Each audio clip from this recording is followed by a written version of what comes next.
Today is an important day to me. I think it should be normal for a son to be called to represent his father. In my case, it hasn't always been so simple. My father received a lot of awards. I don't even think he really knew how many. Today, he's going to be honored for his outstanding contribution to sport in Britain, 10 years after his death. My life is a long blur of nights out. I know I don't have a good reputation. I use a lot of drugs and a lot of alcohol, and I've been with a lot of the wrong people in the wrong places. So I suppose I deserved it. Calum, where have you been, man? Where have you been?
Just present that for me there.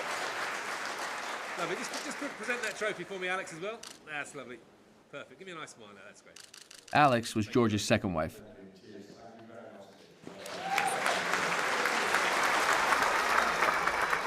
I like her. She's 9 years older than me, and I used to think it was so cool my dad had such a young, hot wife. Except the day he came home completely drunk and accused his 14-year-old son of having a relationship with his young fiancée. He put his hand around my throat, and he shouted, "You are not my fucking son." My father will always be in my life as a distant figure, something out of focus, someone who was mysterious and fascinating. I spent years trying to get closer to him, failing every time. Everybody loved him, but I can't say that I never hated him.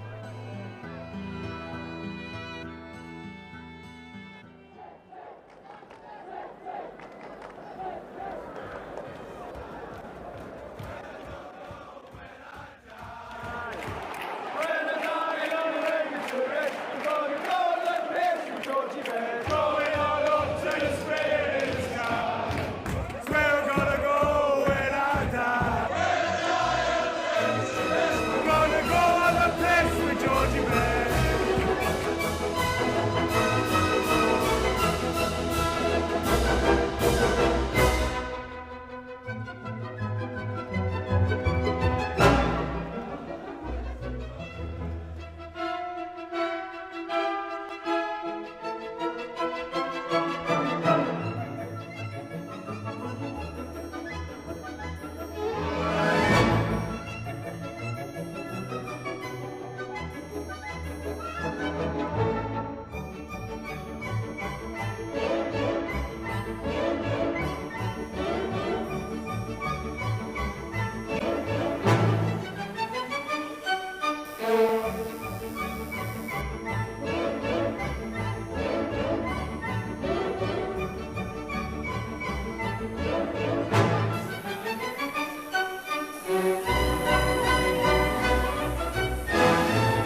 complete name is Calum Best.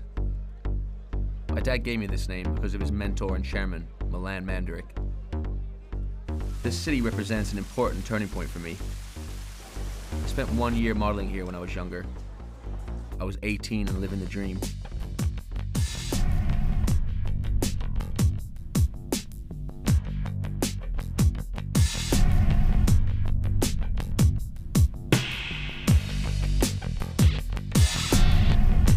How are you, Mother?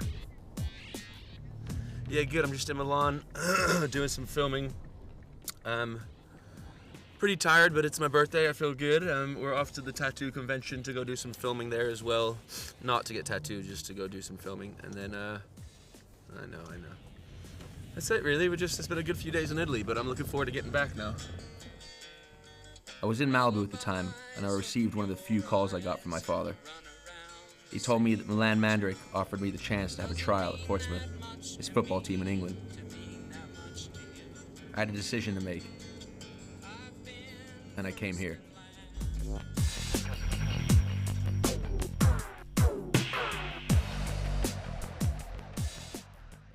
Sorry, that. I'm Calum Best, and I'm single.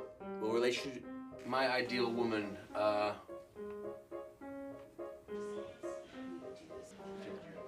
easy enough.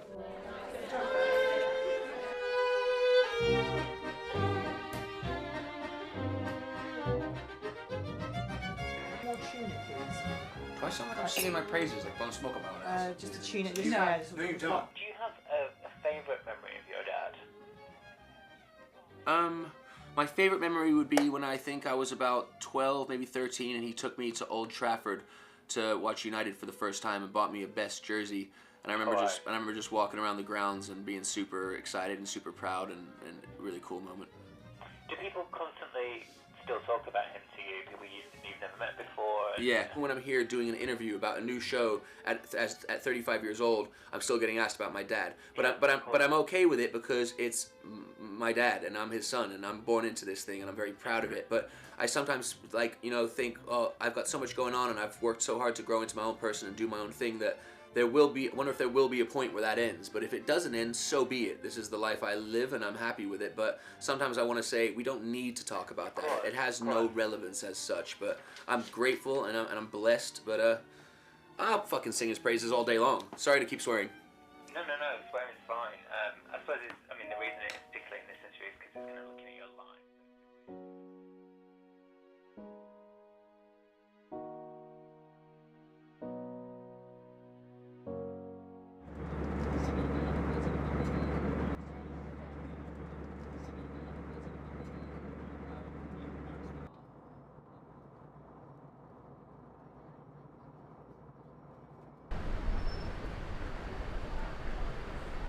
Every time I land in Belfast, memories come back to me. I remember when my dad brought me here, I think I was probably about 6 or 7. Yes. And I had long blonde hair, I was real young. Yeah. And I remember, I swear, like 2 weeks after we left, he said that the place got bombed or something like that. Quite possibly. 80s. That's right, Yeah. that's right. Did you meet my dad when he came in here? Many times. Did ya? Many times. Great man. Yeah, he was a good man, gentleman wasn't he? as always. Yeah. Thank you. Lots of good memories from him. No, yeah. He told me. I texted my mom the other day and I said I was coming to the Europa, and she goes, your dad brought me there on a date one time, but we had to go through security because of all the troubles that were going on as well. But I think he liked this place, and I know this place liked him as well. So. Well, he stayed here. As I say, I've been here 30 years, so I met him lots of times, Yeah. and also your grandfather as well. He Yeah. would come down to meet up, and they'd sit upstairs and Have a few drinks. chat. Yeah. Did you ever see him cause any trouble? Put the words right. Never. Never. I was like that. You're gonna be diplomatically correct. And neither here? your father either. Yeah, of course. Yeah, exactly. No, exactly. always a gentleman. We always had great times.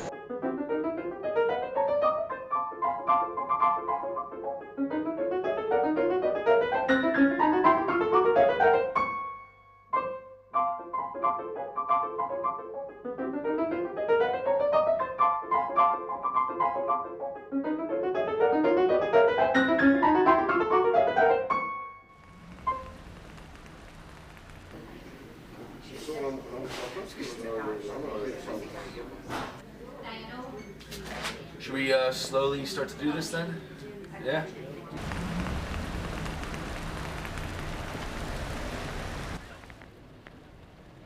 I love Belfast. It will always hold a place in my heart.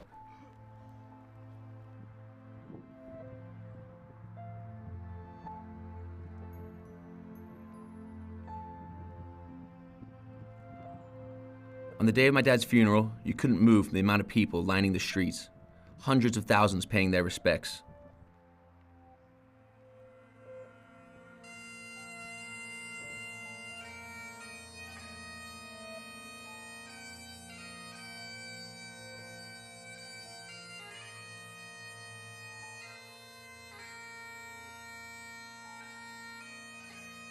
Farewell, our friend, but not goodbye.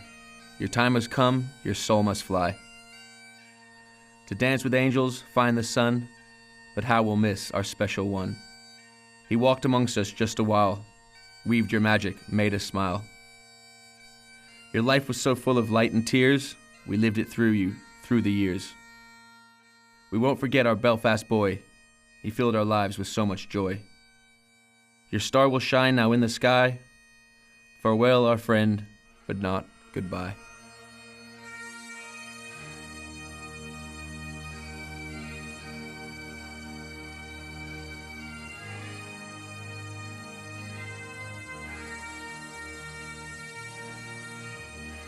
Losing my father sent me into a bad place. The worst, the lowest moments of my life.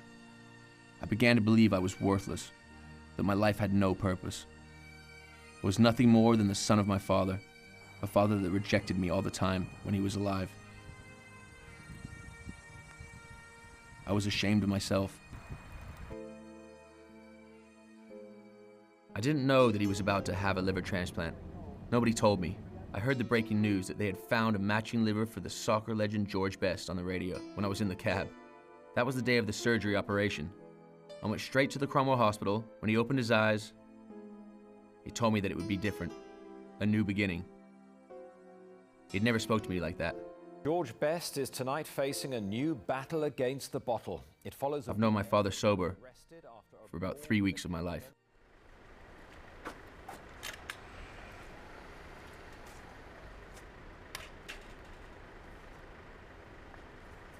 My dad is an idol to millions of people, but he has suffered too. His mother died in October 1978, and he was devastated. He hadn't seen her for 2 years because he'd always run away from the trouble. Trouble in this case, of course, meant his mother's drinking.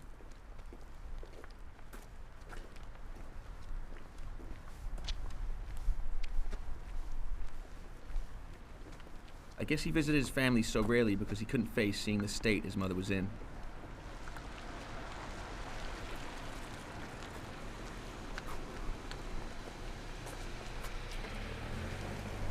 You alright? Yeah, you doing a thing for your dad? Yeah. Brilliant. I know, right? Yeah, it's definitely really good. Doing good. How are you? Yeah, we're doing good. Nice one. Have a good one. Yeah, you too, yeah. See you later. It's crazy to think, in this tiny little street, in this tiny little house, came one of the best footballers in the world. You know, like from such a small little place, right? Came this little guy, my dad, and he trained. Like, this is where he grew up playing football, and he became one of the best football players in the world. And he inspired so many people. Doesn't even look like my dad. Looks like a. The artist is really bad. Yeah, like but it's incredible. His nose is like a.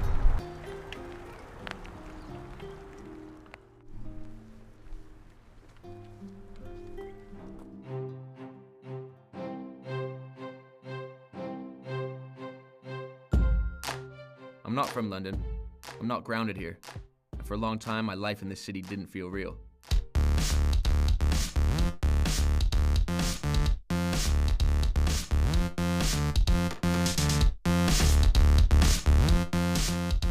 That's the main guy vibe. And then the women's, I just want to shoot every single kind. You know, because this, for me, we go women's black, we go women's white. Yeah, well, that's what we're doing. Cool. You can bring it downstairs. Girls, as soon as you've got your stuff on, just come downstairs, please.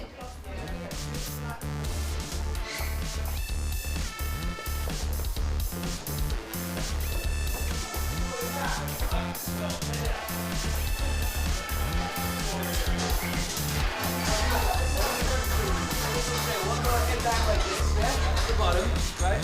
On the side of what you did. Oh yeah.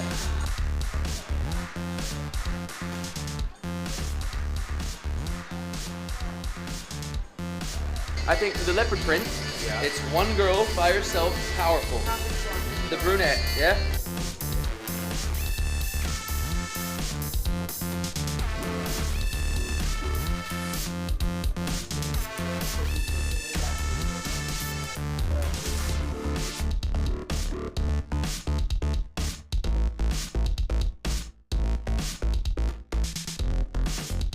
How could anybody live up to a father like George Best? But at the time I knew there was one way I could.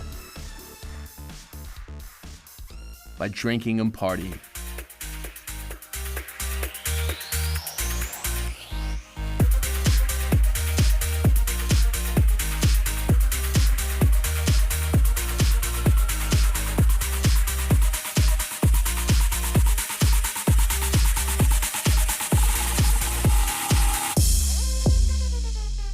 What I do in my life hasn't been measured to what my legendary father did. When you were a myth, people always forgive you. For me, it wasn't always the case. He's a skinny little runt, isn't he? He's anorexic. Oh, you look so good. And you don't. That's fine.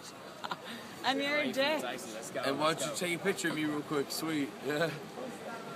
You look so good. Your nails look really blue. That's fine. Calum, you're fucking treading on thin ice here, mate. You nearly got beaten up on the street.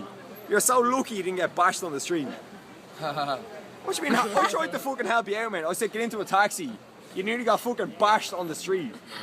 Don't be such a fucking cocky prick. Can I... Relax, man. Sorry? What do you mean relax? Don't be such a cocky cunt. You've nothing to back it up.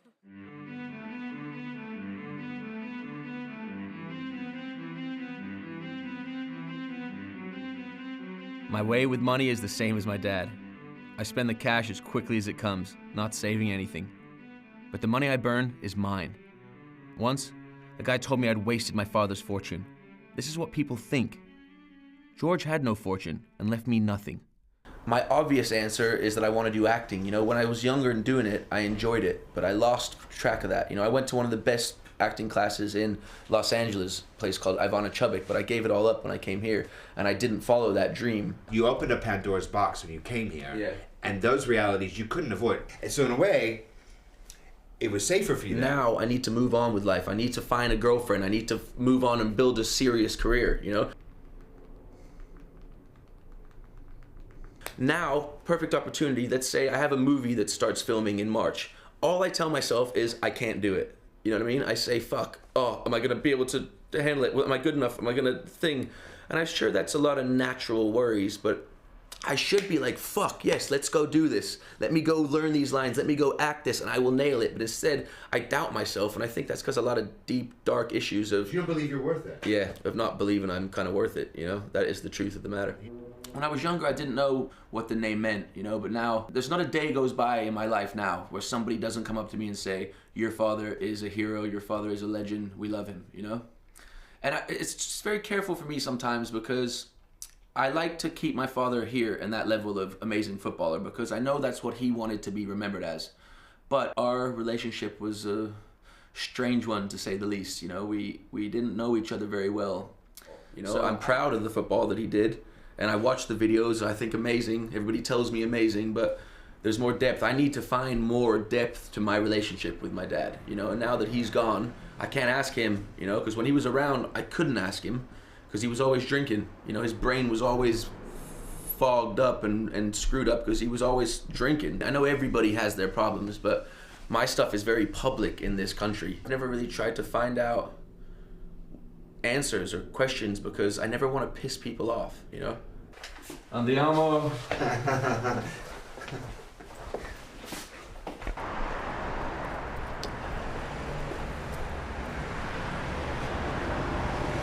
So there's a bed and breakfast here, you know, like a hotel, but really small, cheap, single bed, small things. So my dad put me in here. One of my trips, I was over for 3 weeks, you know? And he put me in there for 1 week. And then the week finished, and I said to the people, I said, listen, I'm gonna stay longer. and I didn't tell my dad I was gonna stay longer, but the rooms are £40 a night, yeah? Yeah. £40 a night, right? Nothing. So I stayed for another week. Alex, the wife, my dad found out I stayed. She went to the papers and said Calum steals credit card and runs up hotel bill, yeah? All over the English press, it made it look like that I took their credit card and put myself in some luxurious hotel. But if you look through the windows, it's a small shithole. But that's when I realized how kind of screwed up the relationship is, because even my dad didn't care that she, the wife, went to the papers and said Calum takes credit card, checks into beautiful hotel when I'm in some fucking shithole.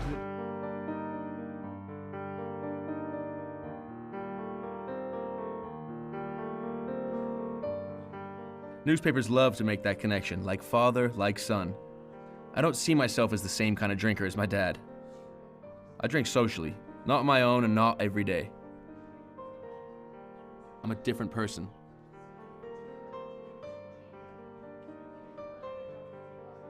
I didn't mind being described as a playboy, but when Playboy turned to seedy Lothario, something had to change.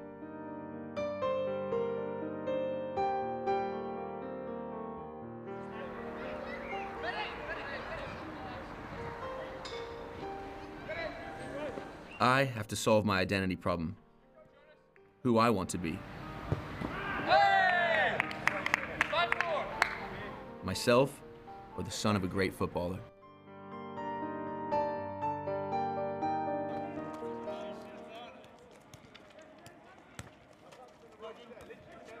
For a long while, I had some fantasies of being a footballer.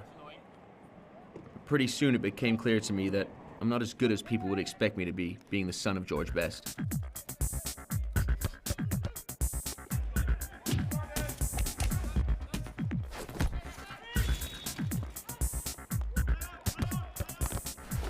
My dad cast a big shadow. College wasn't for me, but I had another option. Modeling. In the beginning, nobody knew who my father was.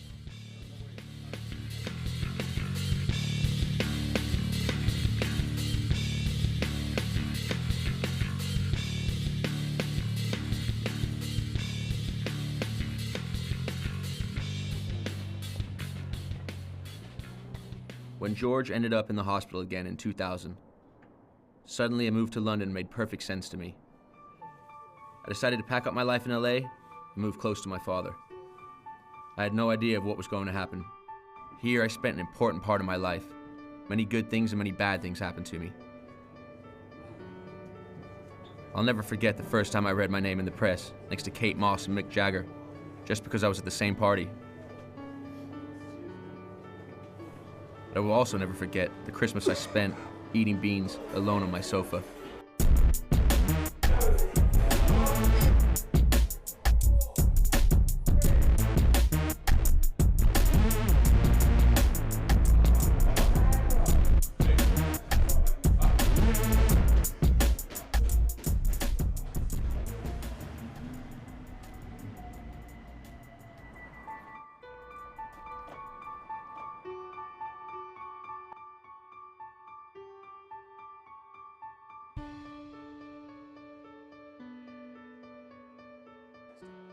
Angie moved to the US to be a model and dated a few Hollywood stars. Wow, she's gorgeous. Isn't she beautiful? Is that nice, Mama? Are you enjoying the sunshine today? With her little white dot and her is she two-tone or is she just shaved? Shaved. There we go, Mama's for you. Yeah. There you go. When my parents were together, she tried to make their relationship perfect. She didn't understand alcohol dependence.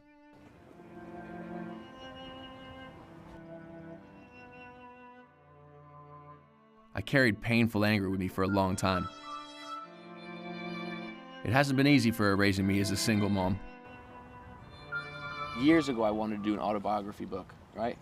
And nobody, because years ago I wasn't quite clear-headed as I am now, nobody years ago was keen to do it. Finally now, I put a treatment.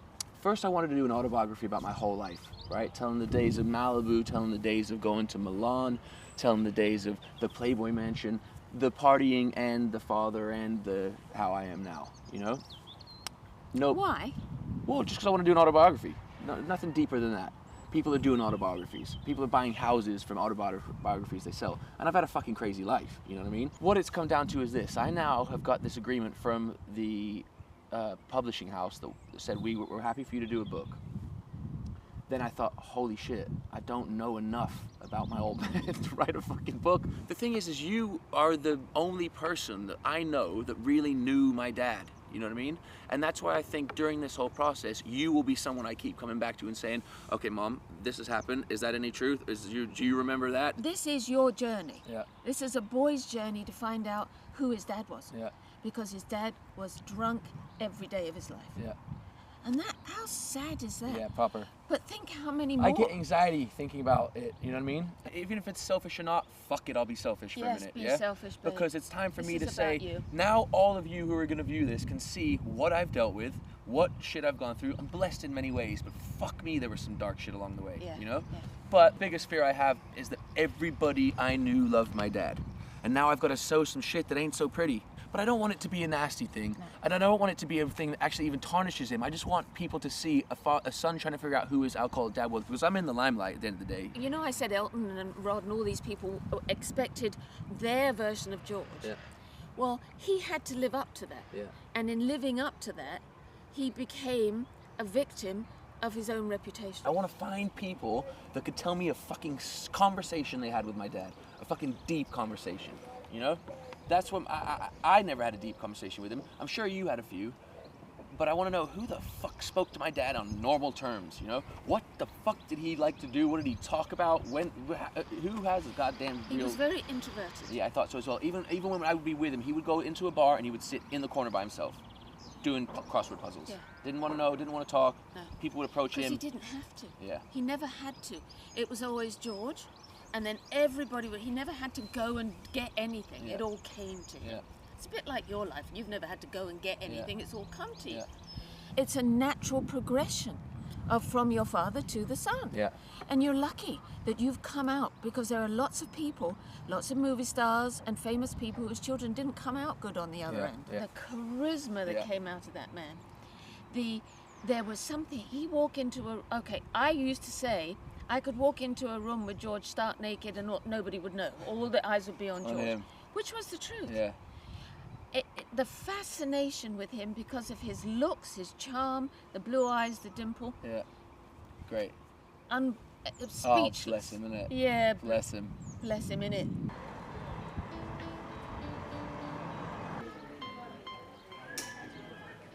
My dad is a stranger to me. He's never explained it to me himself. People knew him very well, describing his mysterious magnetic aura. I never had access to it.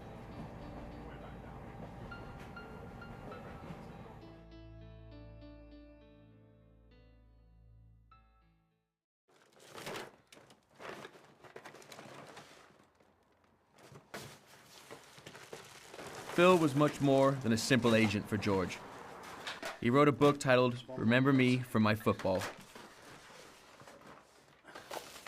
He was always there for him. He was the man that knew him the best. There he is. There's some fetching headgear on.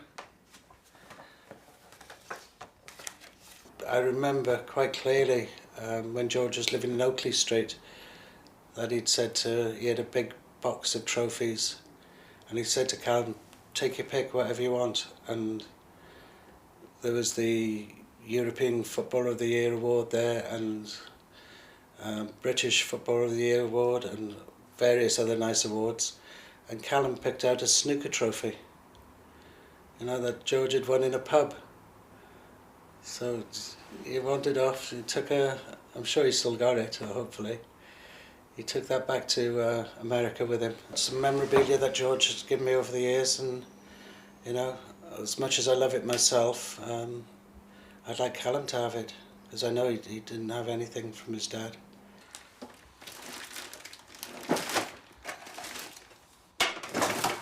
I was a big fan of George Best and Manchester United, and I'd heard that he was associated with the bar just down the road from where I was working in Regent Street. So I popped in there for a drink one night, and George walked in, which was amazing. And he said hello, and I was doing a crossword. And George stood next to me, and he was looking, because George was fanatical about crosswords. Just looked over my shoulder, and he said, "Are you stuck with that?" And I wasn't at all, but I said yes. So he started helping me with the crossword. He said, "Are you here tomorrow night?" And I had no intention of being, but of course again I said yes. And I went there, and we started chatting again, and we just built up a friendship over there. Right now I am calling my bank to transfer back £2,000 to the agent for the club that Calum missed on Friday, the PA that he missed, because he was out and he disappeared for a few days.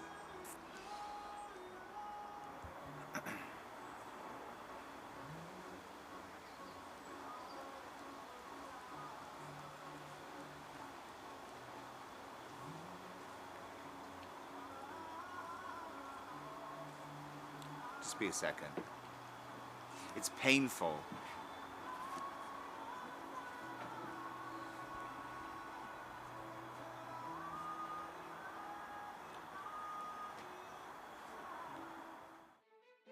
My father had a glint in his eyes that could make everything possible. His sentences are still famous. I spent a lot of money on booze, birds, and fast cars. The rest I just squandered. The irony is I lost my dad to these subjects. I'd heard this phrase, I wasted a lot of money on fast cars and women, and the rest I squandered.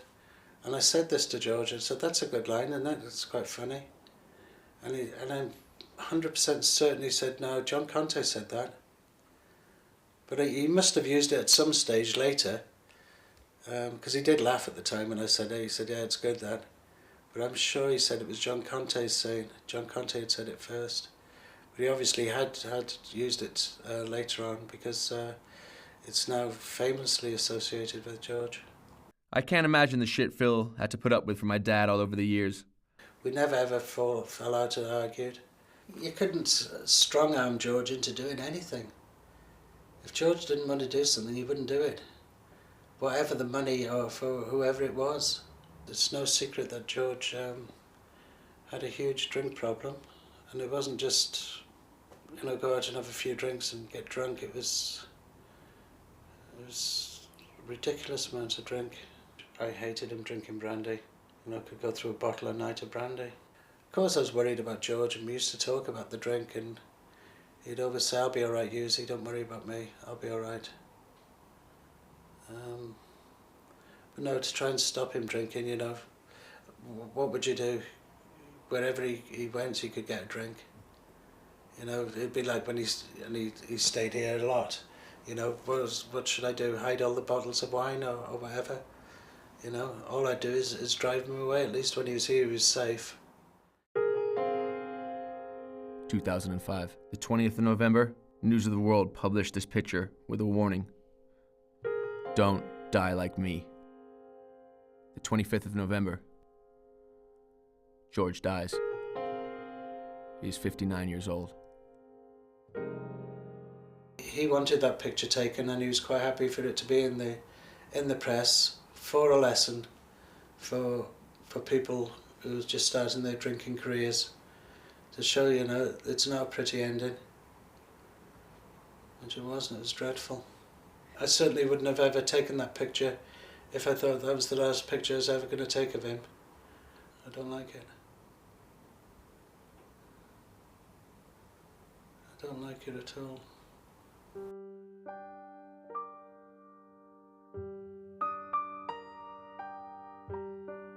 I think it's genetic. I don't know if it's true, but I heard stories that he was apparently meant to be in the photo for the cover of the Beatles' Abbey Road. He was called El Beatle, and he had to be the fifth person crossing the street. He simply didn't show up.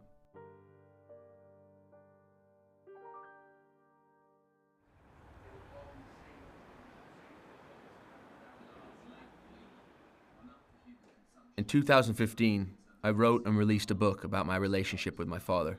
I started the book by admitting that I was terrified of what people would think of me after they read it. think it was a bit of a shock. There were a lot of older people like Michael Parkinson, Jimmy Tarbuck, who said, don't do it, save it for your shrink. But I think the book being published was really good for Calum. It's a big for him. It's a big sigh, a big relief. And I think now he can move forward, recognising that he is George Best's son, but he's also Calum Best. My dad became an iconic figure. He has millions of fans that adored him. People don't like to see the dark side of their heroes. Even Barbara, the sister of my father, said that George Best would feel betrayed by me. It hurts.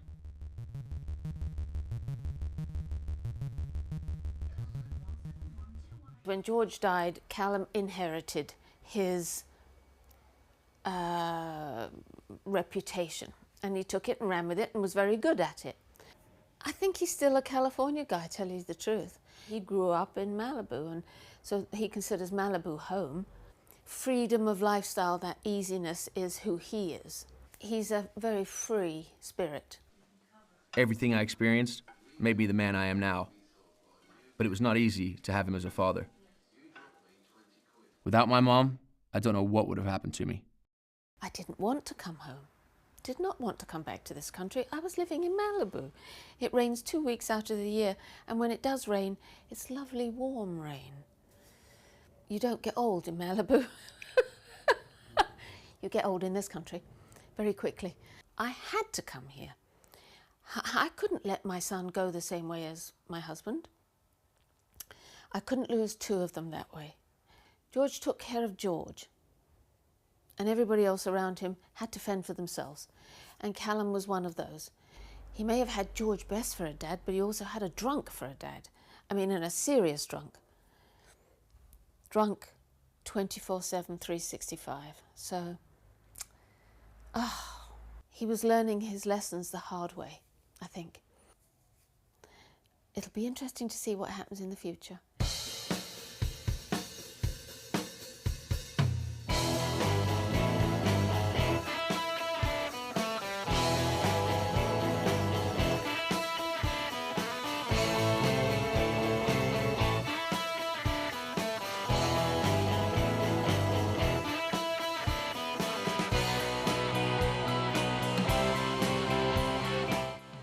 In late 1975, my dad is in Los Angeles playing football.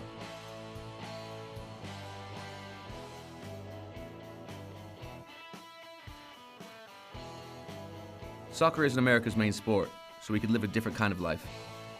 He could sit in a bar, relaxing in a way that was impossible at home. It was peaceful for him.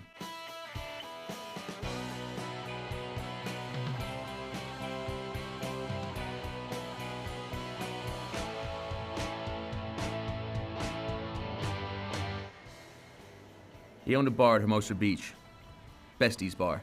How are you? I'm Calum. Brian Burrows. Brian, nice to meet you. Thank you for having us in here. Pleasure. I was saying that I used to come back down here when I was like 11 years old with my dad. I have great memories of him teaching me how to play pool over there. And in the corner there, you guys have a big plaque, and there's a picture of my dad and Pele that I'd never seen before. And I thought all these years later, it's been about 15 years since I've been here. My dad passed away 10 years ago. And I was wondering if this place still existed. I heard a few times it would change names, but it looks identical to what it was before, you know? Yeah, I did want to give this to you, which that was the wow. family plaque that was from your dad had up there over our bar from That's right, because years ago. Bobby McAlinden was the other owner, and then my dad's one there. Yeah. Wow, so how long have you guys had this?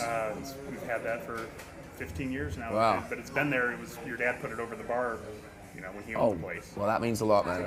Thank you for that. I really do appreciate it.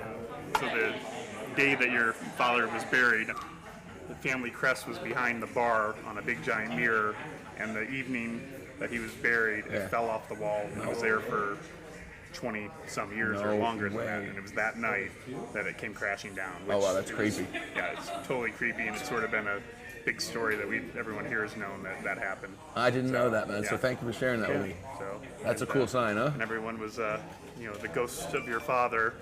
We were going to talk about putting it back up, right. and we've had it down in a special place.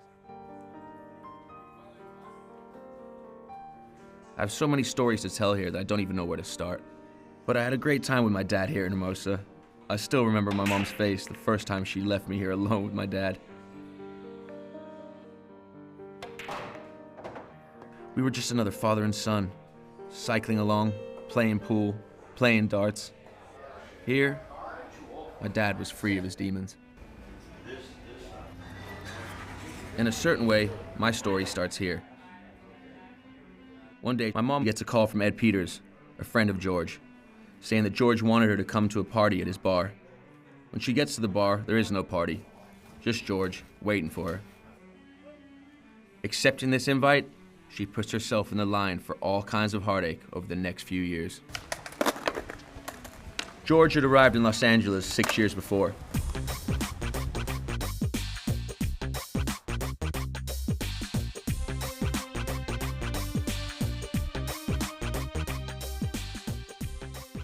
My mom was working for Cher as a personal trainer and assistant. Jack Nicholson once took her out for dinner. Jack then sent her yellow roses the next day, waiting to see her again, but she wasn't interested. Cher was baffled. Why is beautiful Angie turning down famous movie stars to hang out with this little drunk Irishman? And that's why she married him in January 1978, even though by now she knew exactly what he was like.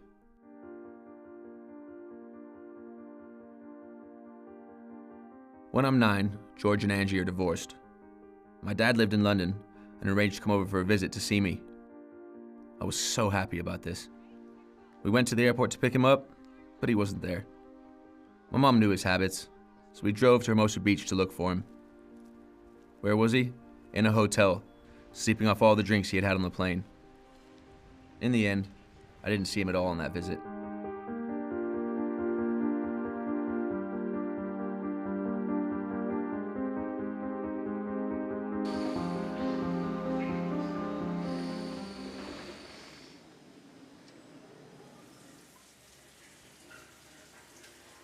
In July 1986, my relationship with my father was about to enter a new phase.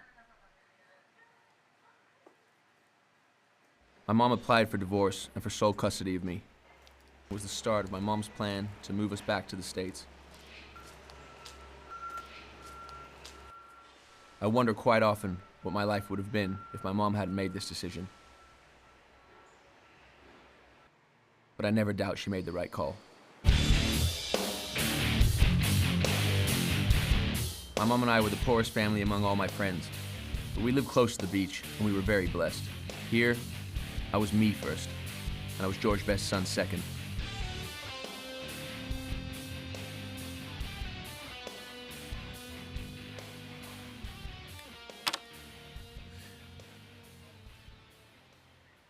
How's Simon, dude? I saw you fucking chilled with that dude. Adam is my best mate. Yeah, like, I'll come pick you up, let's go. Because I see when I walk into a fucking room. We grew up together. I come here and I see where you're at, and I think to myself, God, my best mate, who I've known for fucking, how many years? 20... No, 21 years. Known for 21 years, but I come here and you're on PCA, Pacific Coast Highway, overlooking the ocean. I'm like, God damn, I want to be in the next flat next to you. When am I going to make that move? So, you know, me and you are like fucking Mike Tyson, bro. Yeah. We're either rich as shit, like, because we move, that's how we live. We live off big rips. Yeah. Like, we either make big rips and then it's just like... I'm at home eating beans on toast, but the world, they think I'm dominating the world.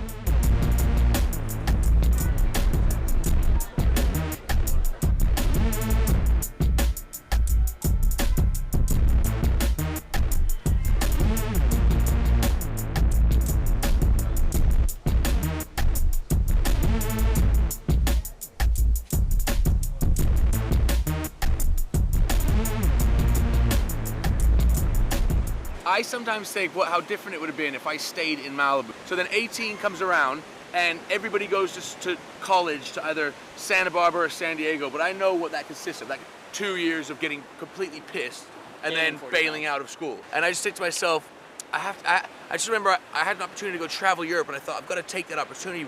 But then I look at all my friends, like I look at you, or I look at like Pascal, or I look at Bo, or Brody even, and everybody still lives here. And like, they're totally, I mean, I'm content where I am, but I just think sometimes how different my life could have been if I stayed here and grew up in Malibu. What would I have done as a career choice? Like, what would I be doing with my life?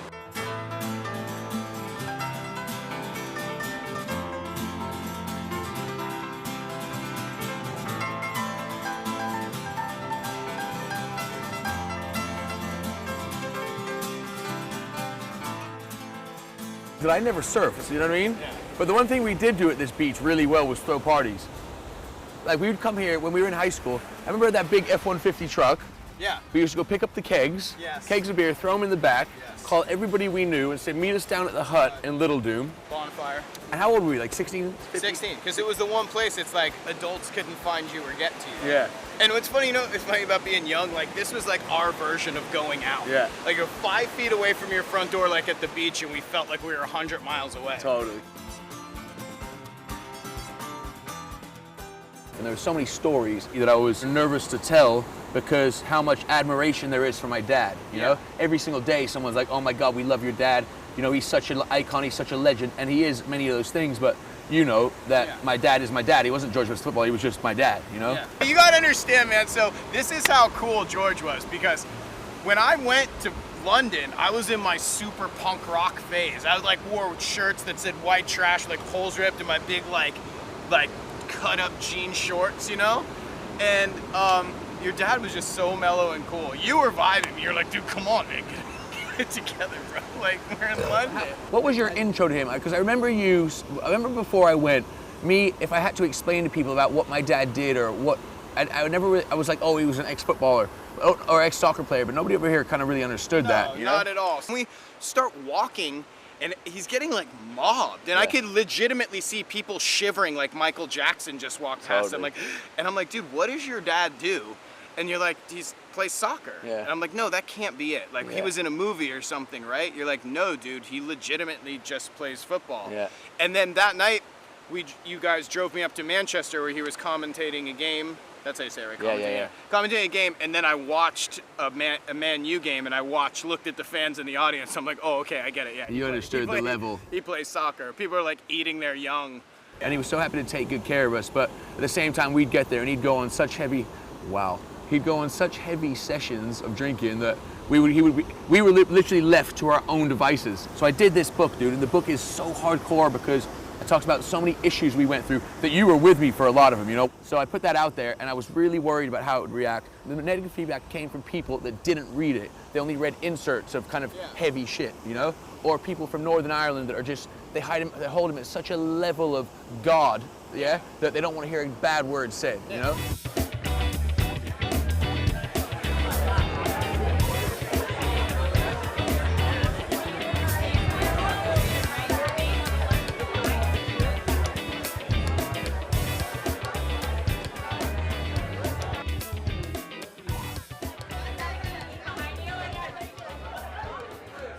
I lost my dad, I was fucked up for a while. So my mom kind of packed her shit up to come see me.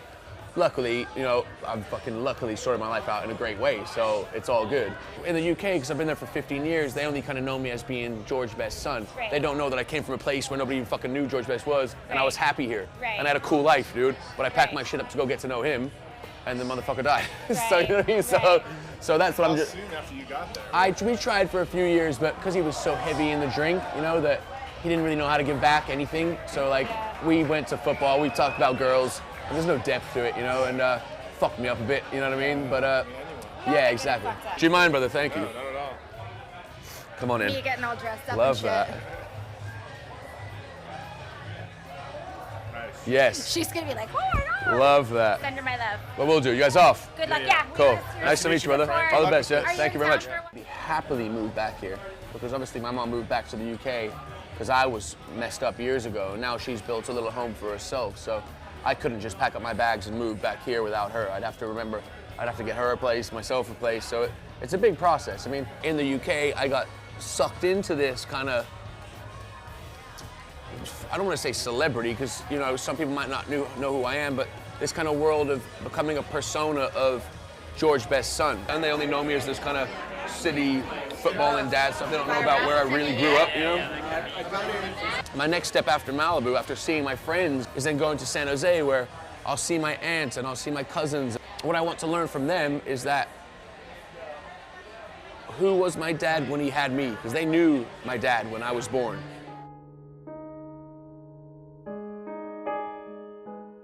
George said, at the end, people will only remember the football. This is not true. I can't. I just wanted to be able to sit down with him and talk about his life. I just know what I've read or watched on a video or been told.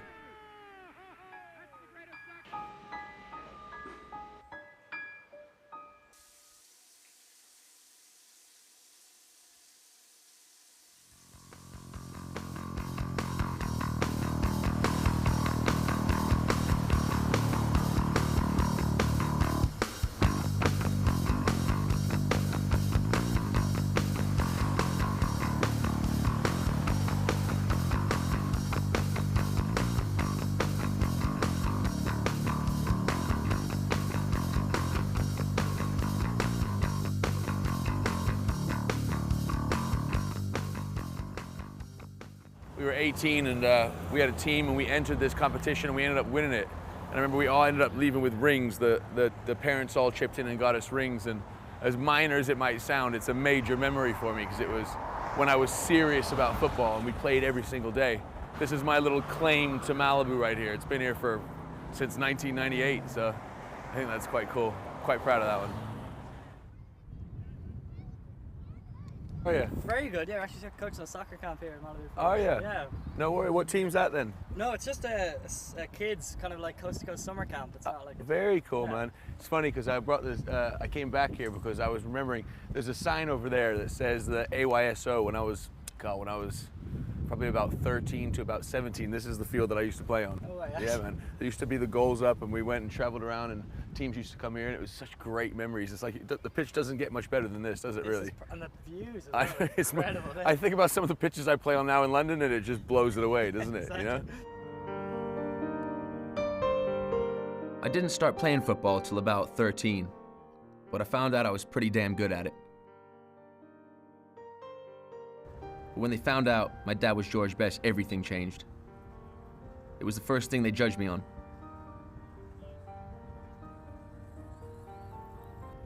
In 1994, the World Cup is on. Everybody was football mad that summer, even in the US. That summer, I invited my dad to coach a training session for my local soccer team, the Malibu Surf. That day, there were more people on the field than ever before. He worked us hard. And at the end, all the fathers asked for pictures with him. It was a proud moment, one of the best days of my life.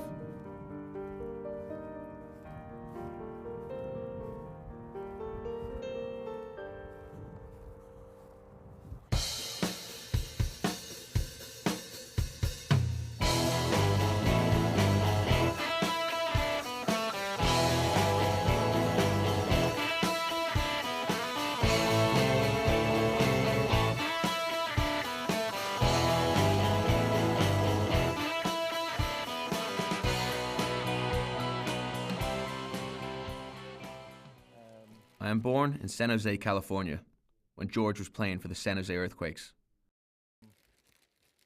My Auntie Lindy still lives here. She's the sister of my mom and married to Chris Dangerfield.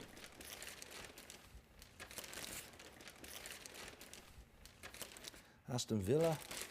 So this is the shirt I wore in the first soccer ball, which is for Portland Timbers, here at Spartan Stadium. Once again, we played Tampa Bay Rowdies. She was, at that particular time, probably, if not one of the best players in the world.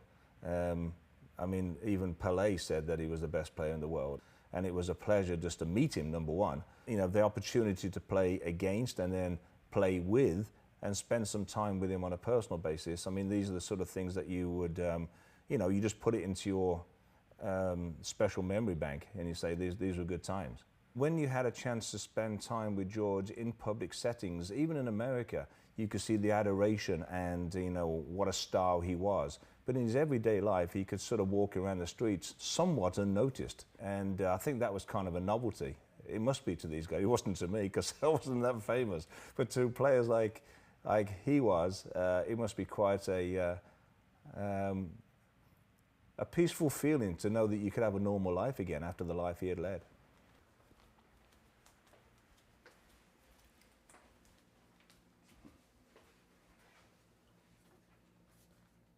He was basically at the end of his career when he came here. I think he knew that he wasn't the legend that he used to be. My gut feeling is George always made an impact. And if he was going to go, it was going to be with a bang. And he did it. I was fortunate because a lot of the time I spent, especially here in San Jose, when I was down in Los Angeles at Besties, yeah, where everybody was having a beer and it was a lot of fun and there's stories about that. But when he was here in San Jose, when I came here, he was actually going through a period. Calum had just been born. I think it was a very positive period in his life. He was really trying to make an effort to not have that be something that was, you know, constantly nagging away at him and was distracting him away from his family life that was important to him at the time. So there was a good period of time here in San Jose that he wasn't drinking. At that point, life was good.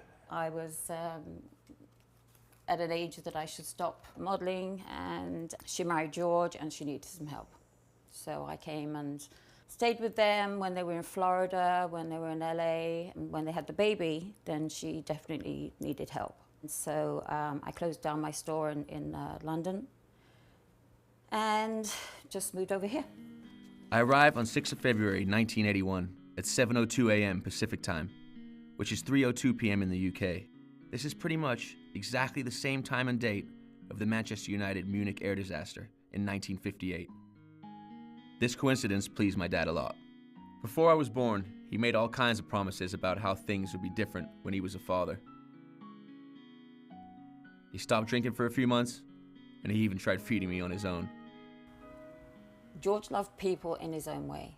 He could only give so much. He loved Ange to death, but he hurt her by doing what he did. He loved Calum, but it was a distant relationship.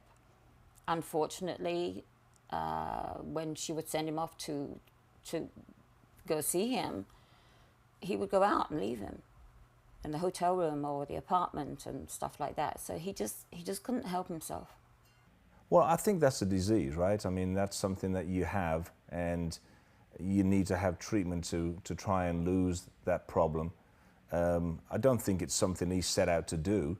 I think that certainly, you know, he got to a point probably in his life where he had, as you say, he was so talented and he was a very good looking guy and he could do whatever he wanted to do.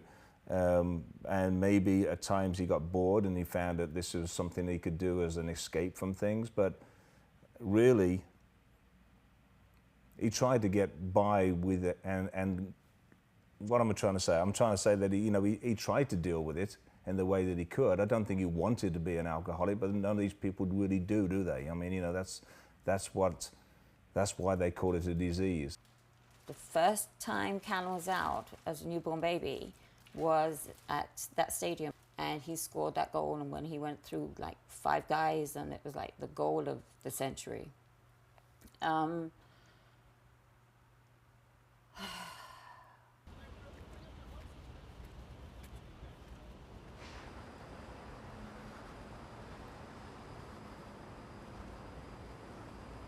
So I know this is the old stadium, but someone said they might have this thing they dedicated to him. But yeah, they might. Yeah, let's go in here and ask. No worries, Sire. Thank you.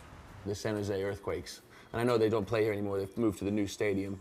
But a friend of mine that used to play back in the day said they used to have a gate or a entranceway that was a tribute to him called the George Best Gate. Did you hear anything like that? A name? No. No. Do you know where they would move any old school stuff? Would they keep it around or? No. No worries. No, it's all good. I'm a big soccer fan. Okay. So I would know that here. Okay. Yeah. Now, a guy named George Best. Do you know the name? No. Okay. It's a long time ago.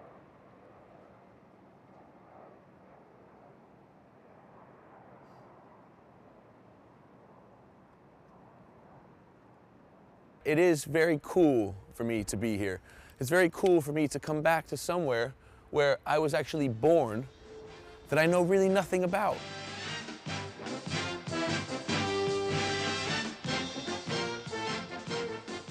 And I can look at this pitch, and I can look at that stadium, and I can picture everybody going crazy. And I've seen the video in my head 7,000 times. That's tough to stop, the dam breaks, and boy, it's tough to control. Best maneuvering unbelievably. Best still has it. I don't believe this move. He's That's the greatest soccer goal I was on the sideline, and I don't remember it because if I'm honest with you, most of the memories I have of my dad and of here are a blur. You know, nothing is focused. Nothing, I can't see it. I can't picture anything perfectly. But I can feel it. I can know it was there, and I have blurred things. I have people telling me things, but so I'm trying to figure it out for myself and trying to put all the pieces together and gain the knowledge for myself to make it all make sense. But it feels good being here. It feels great, though. I think to myself, God, my dad was there at that one point, you know? And it might sound silly to some people, but it makes sense. And I feel him, and I think, wow, that's pretty fucking cool. Oh, an outstanding goal. Unbelievable goal by George Best. Look at that move. And how about this one? Look at all the defenders trying to contain him. Never seen one better than that, boy, Joey. That was really fine, wasn't it? I've never seen one even close to that. George Best did it all by himself.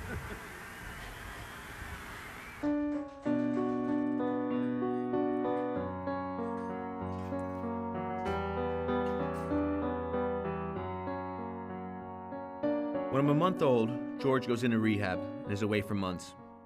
Jack Rosenthal met him that time to write a screenplay about him. He wrote, George Best, on the surface, is not the most sympathetic of characters. He is immensely charismatic, and he has developed the Irish charm, boyish charm, and macho magnetism into a fine art. That's how his meanness should be played. Jack spent days with George and Angie to write the script. In one of the last scenes, George meets a great fan of his in a little California truck stop. He'd just come out from a rehab, and he's supposed to be off the alcohol.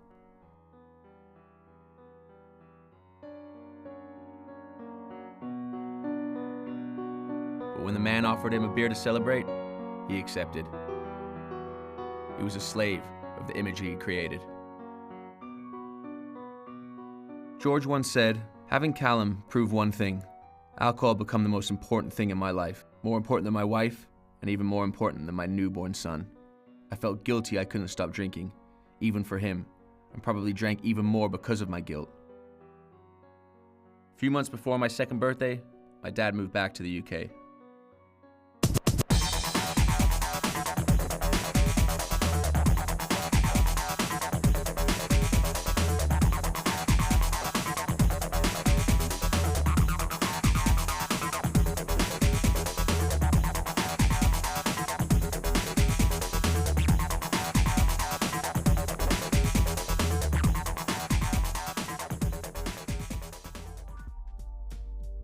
One messy night out, my brain goes back to how it used to be. The demons come back.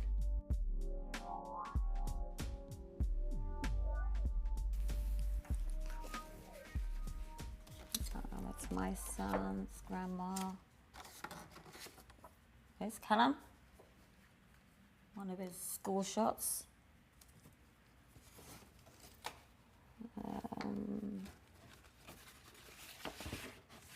That's me modeling. You don't want that.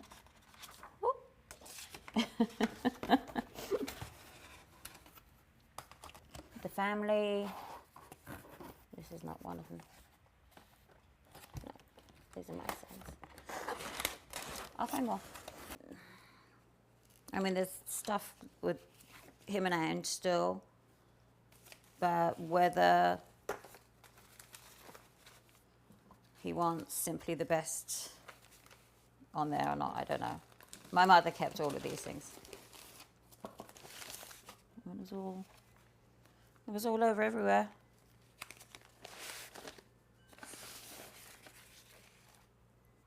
Calum became a lost soul for a while. We all know that. The tabloids, everybody knows that. Wow. My mum kept everything. Oh, there he is. I was his second mum. There was no question of it because Ange needed to get back to work. All the stuff was going on with George. That was Grandma's 80th, and we were all together. He was always with us and very close to his cousins, and still is, as we know, because they're not here yet. Hey! Hey!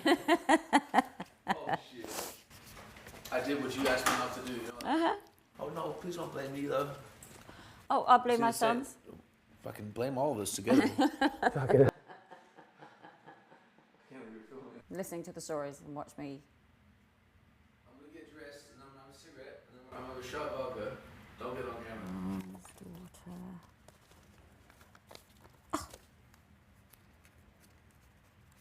Checkbook. George left me his whole checkbook, signed. The whole book is signed. 12, 14. Do you remember this? Oh, you know what? I fucking wish that has the potential with this thing. This one, I love. That one. Oh my goodness, That's how much your dad trusted me.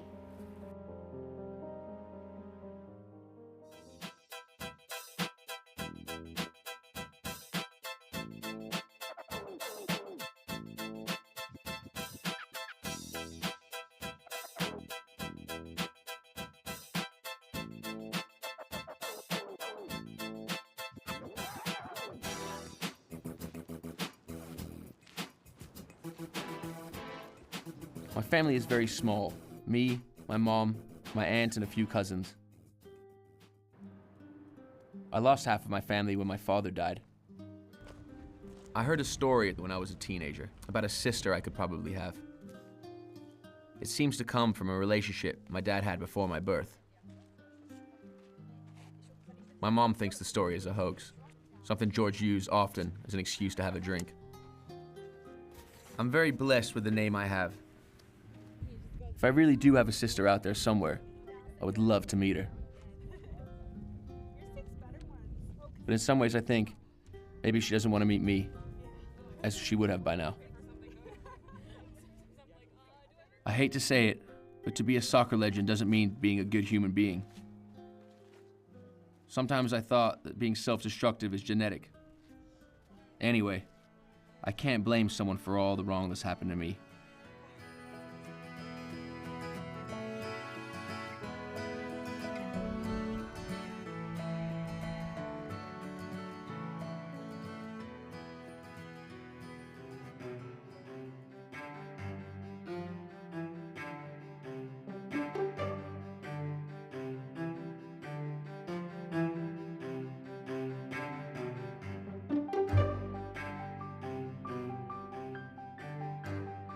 Feeney Arms was his favorite place. During my summer visits, I spent most of my time here, playing cribbage and watching football.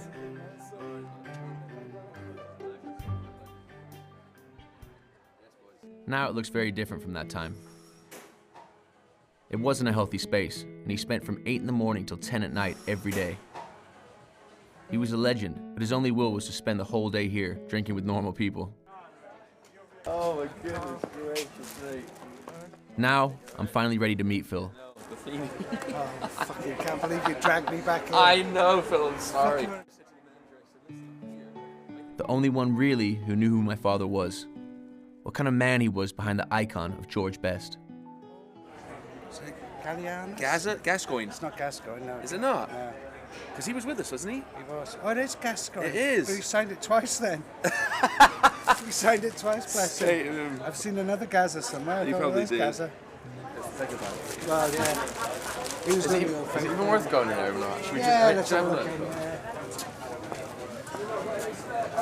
Oh, God, no. The bar was in the middle here. It was So just a... when Phil and I used to come, it was literally you would walk in and then there was a square bar in the middle, and it was like the floors were old. It was not the nicest of places, and they had no back.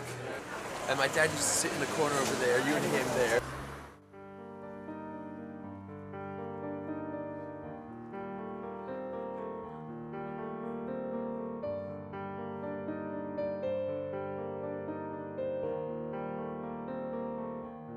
We shared a lot of intense moments. I used to walk in there sometimes and think to myself, God, my dad is one of these fucking iconic heroes to so many. What is he doing staying in a place like this? But then I used to think to myself, it's probably because he wants a bit of quiet, a bit of time out. But even if he was in there, people would still fucking hound him. He was a man of the people, honestly. I don't think you saw as much, but he was just a people's person. And he would mix with anyone. You could sit him next to anybody and he'd get, we were in Monte Carlo and he was sitting with Prince Albert, chatting away like old friends. And Albert invited him back. He said, George, you must come back. And sadly, he passed away that year. Wow. George started a company to manage the George Best brand, and he asked me and Phil to be part of it. This meant the world to me, being part of my dad's legacy. And in the end, it didn't work. I never understand why. I know how important you were to my dad. I know how important my dad was to you. And I just said to myself, why have I never come to you with questions before? But what's happened to me, Phil, is that I have to crack on with my own shit, Because if I come to you and start worrying about my past and my things, I'll never grow as my own person. My book, for example, wasn't in any way to put my dad down, because I'm besides you, I'm his #1 fucking fan, you know what I mean? And love him to bits. But in this book, I had to explain all this shit that's going on inside of me. Phil, I was worried to see you because you remind me so much of my dad. I swear to God. And it upsets me because it reminds me, not in a bad way, but it upsets me because I think to myself, God, you and my dad were like wingmen, And every time I saw my dad, I saw you. Every time I needed to talk to my dad, I talked to you, And so, it could kick me off, but you could tell that he was my fucking everything, I came here to get to know him. There's no denying the fact that he adored you, Calum. And that was the other thing, the sad thing about your book, that you didn't realise that how much he did love you. When I would be coming over, would my dad talk about me? Your dad wasn't the type of person to say, come on, Calum, let's go to Alton Park Towers.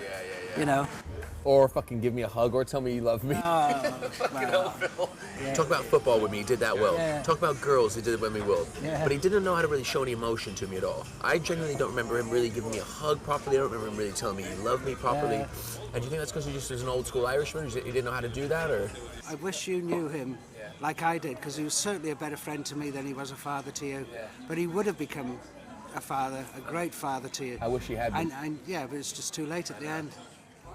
It took me a while to get my head together. A fucking while, I was snorting, I was drinking, I was doing everything I shouldn't do, My closest source of not dealing with the fact that my dad just died was going out and getting drunk. And I literally did that every night for fucking 3 years. I know he wanted to spend more time with you. It's something he talked about when, after he'd split from Alex, about getting somewhere and getting you to live with him. Really? And I thought, this will be a disaster.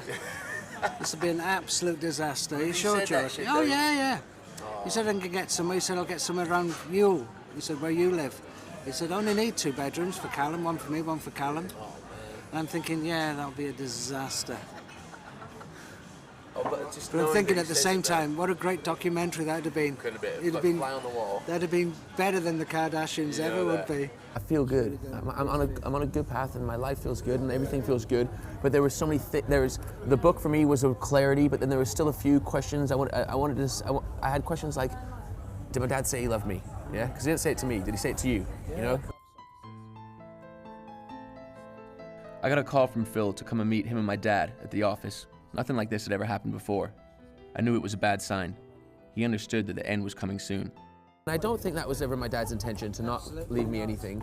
But I remember there's 2 moments that I remember so clear of you and I together. Is that one of them was, you called me and you said, come to my office, North End Road. Yeah, when you had that office. At the time, when my dad's around, I don't think about collecting that shit.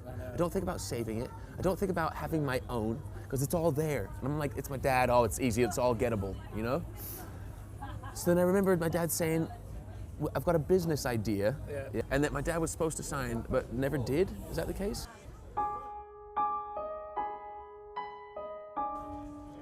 He never signed this will. I think he would have wanted me to have some stuff. So for nobody to understand that shocks me completely, I've got 3 or 4 bits that are lovely that I want you to have. Oh, thank you. I want you to have them. I will do. But they were, trust me, they're given to me. Yeah. They're not But I don't want anybody's. to take it from that. I don't want to do that. But I want you to have these things. I want you to have them. I don't want to be a burden on anybody. I don't want to be a burden on you if it's yours, because I know that you love my dad. You know what I mean? So I don't want to. But I want you to have it.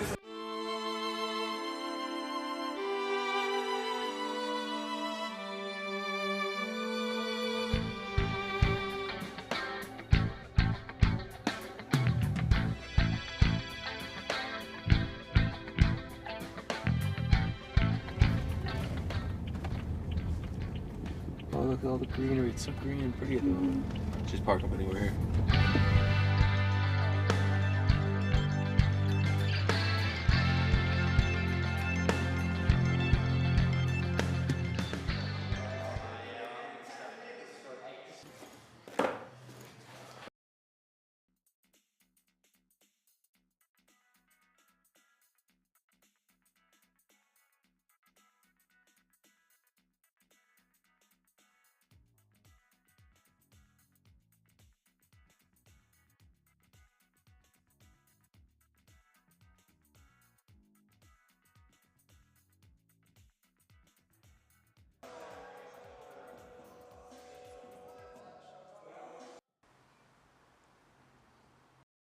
Hey, you coming for a session?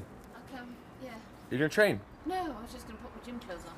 So I went to the yoga retreat, so... You doing yoga? I know, can you imagine?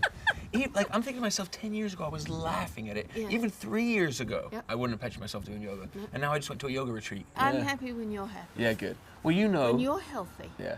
And when I know that leaving Malibu and coming back to England and seeing you turn yourself around and not go the same path as your father, Yeah. that the fills whole me reason. with joy. Yeah, good. Complete joy. And for so many years, I thought it was cool to smoke. It was cool to party. It was cool to do that because I knew that's the one thing I could do. As I got older and as I got wiser, and even in the past 2-3 years, so much growth I'm finding out going on myself.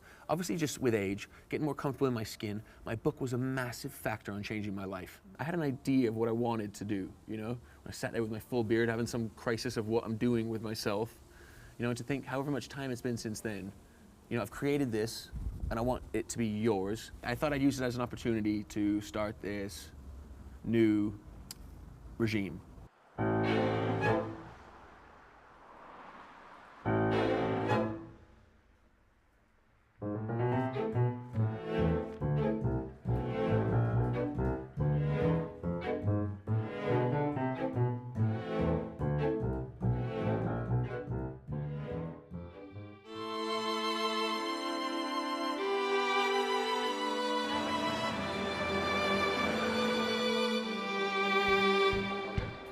Now, when I walk down the road, I don't hide my face anymore.